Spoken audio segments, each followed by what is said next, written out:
Well, hello, friends. It's been a minute since I've talked to you all. I'm on my way into work. I have a CPR class, so this is going to be short, but I thought I would just give a quick update. 16 months without my husband, and so interesting when I hear different blurbs or people talking about grief, people going through it. There's so many similarities, and I know we hear the terms grief is different for everybody, which is true, and I think depending on who you lost, that's a major component, but there are a lot of similarities also. And I heard something last night, actually on one of the DJs, do they even still say that, on Air One, and she's grieving, she's going through a period of grief. She lost her dad, and she said, some days I'm great, I'm thinking I can do this and I feel good, and then that grief wave hits you, and she said, I don't even know how to do life. And I thought about that, and it's so true. And it's not literal, really. I mean, maybe in some sense, but you just feel stuck. You feel sad. You have this overwhelming, for me, I can't speak for everybody, these memories that just flood. And most of my memories now, for some reason, are always in our early days. They're of Rodney when I first met him, when we first started dating. Not even so much when we first got married. It's really more those first 3 years. I don't know why. And then sometimes I'll be taken back to the last 16 days of his life when he was in the hospital, and how, not that this does me any good to do this, but our natural mind goes to it. How he must have been, I'm going to say, confused, scared. Maybe he wasn't. Maybe he had a sense of peace the whole time, but his body didn't show that. His outward eyes didn't show that. And really, he didn't talk after he went into the hospital. But anyway, I don't even get on to talk about all that. That's just life. That's my life. I have moments of, again, just like it was when it first happened, of I can't believe this happened. I can't believe my person is not here anymore. The one that I was going to grow old with. The one that I loved more than life itself,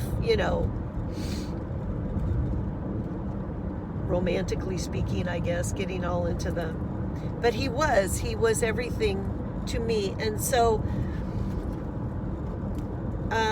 good days, good weeks, hard times, it's just a continual.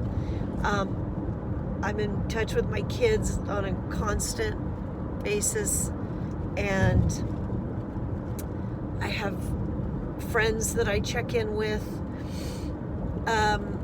I try to be as encouraging as I can, and I don't fake that.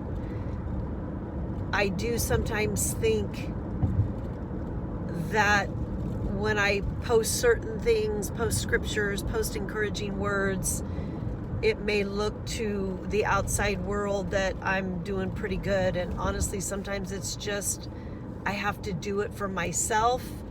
I'm doing it for other people, hopefully, but I'm also doing it for myself because I have to survive, I want to survive, I guess I should say. And so you just keep putting one foot in front of the other, and you keep trusting the Lord. And when it gets hard, you sing, you worship if you can. My problem is I usually sing Rodney songs because those are the first ones that come to me. And then it's like,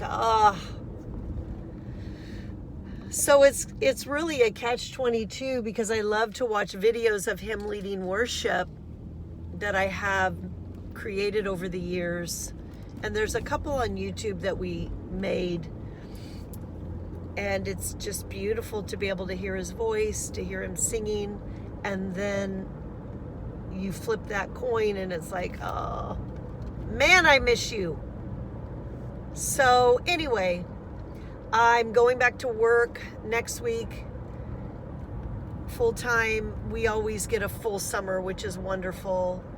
Going back next week to meetings and getting my classroom together. I'm excited. I'm always excited for the school year. And then we start September 2nd, just full speed. I've been involved in some Bible studies this summer. I made one major trip. My other trip fell through, but just trying to keep connected with people. Really, that's been what is a blessing to me, is to be around people. Not all the time. I like my alone time too. Believe it or not, this whole puzzle thing has been so therapeutic. Oh my goodness, I never dreamed. I literally look forward to getting to my puzzle every night after I've done all my stuff. That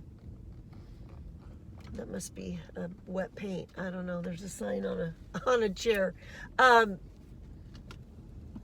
I just have looked so forward to it. So anyway, I'm here at the school, but let me take these off while the sun's, it's not a real good, can't really see me, the sun, I guess. But I'm ready for a new school year. I'm going to be teaching a life group at our church, and we're going to be going through Grief Share. So I have a friend that's going to co-host it with me, and we're going to go through it. I went through it last year. It was really good. I really believe in it. Anybody that can go through it, that has suffered any kind of loss, it's Bible-based, and it's wonderful. I mean, you know, even the first night I'm thinking, I don't know if this is for me, you know, and then the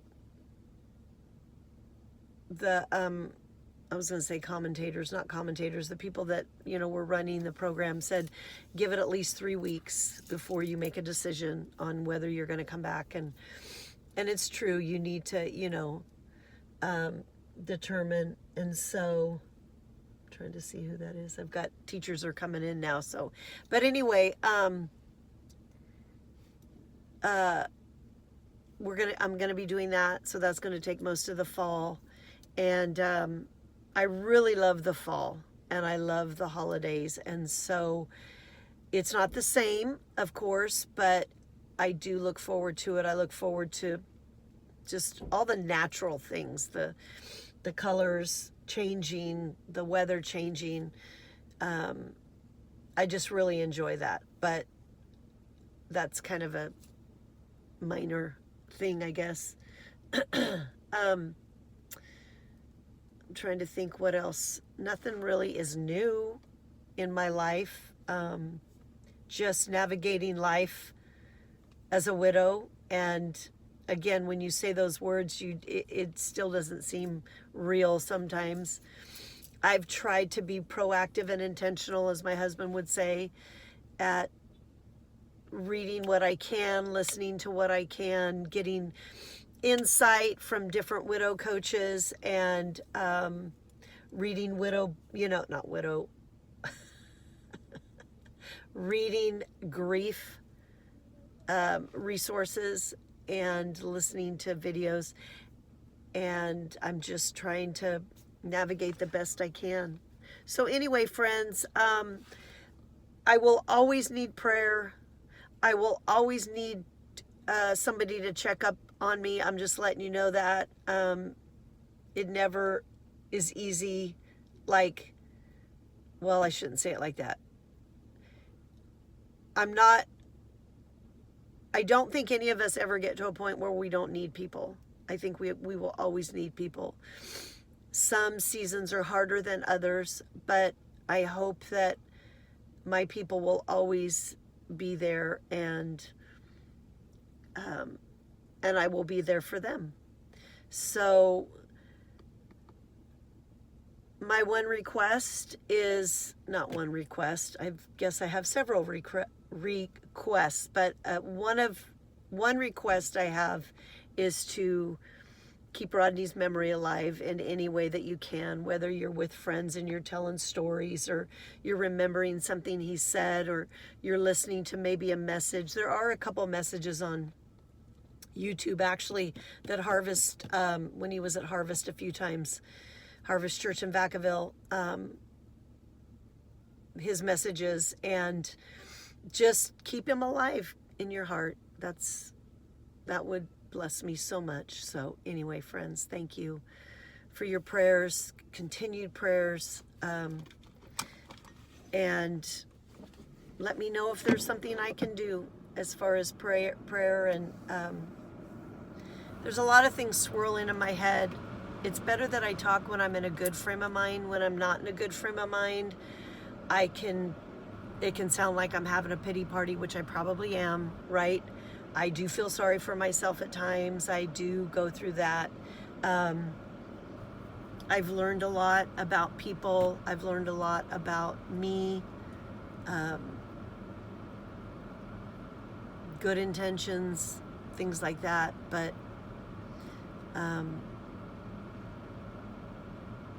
deep down, we're just to help one another through this, build one another up, keep putting one foot in front of the other, as I said, and being an encouragement. So anyway, all right, I'll maybe make another one soon. I'll try not to I say that every time, try not to let so much time go by. But if you have any questions or anything, I mean, don't be afraid to reach out, message me. All right, have a great day.